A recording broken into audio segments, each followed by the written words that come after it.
Finance ministry has released economic survey for the financial year 25-26। अब UPSC aspirants हो तो पढ़ना तो पड़ेगा ही।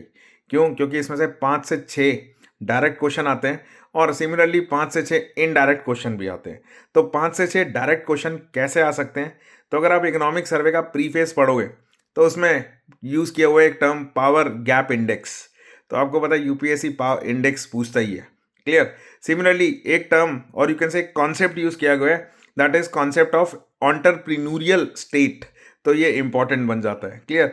सिमिलरली अगर आप प्रीफेस दोबारा पढ़ोगे तो उसमें आपको मिलेगा एक कथा उपनिषद, तो एक बारी पहले भी यूपीएससी ने अपने पीवाईक्यू में उपनिषद पूछे हैं, तो ऐसे ही आपको पता होना चाहिए that is they have used you can से इन कॉन्टेक्स्ट ऑफ यमा मैसेज फ्रॉम कथा उपनिषद, तो आपको ये सब चीज़ें पता होनी चाहिए। अब इनडायरेक्ट क्वेश्चन कैसे आते हैं?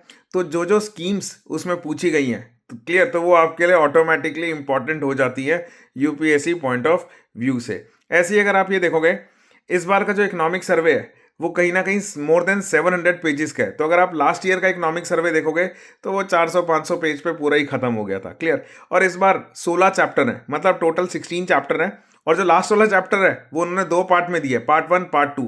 तो कहीं ना कहीं कुछ नए चैप्टर डाले गए हैं, जैसे rural development, urbanisation, AI ecosystem, तो ये सारे आपके लिए इंपॉर्टेंट बन जाते हैं यूपीएससी पॉइंट ऑफ व्यू से। जैसे अर्बनाइजेशन में कॉन्सेप्ट डाला है डेड कैपिटल, तो पता होना चाहिए ये कॉन्सेप्ट ऑफ डेड कैपिटल क्या है। क्लियर? तो यूपीएससी को मजा आता है ऐसी ऐसी चीजें पूछने में आपसे।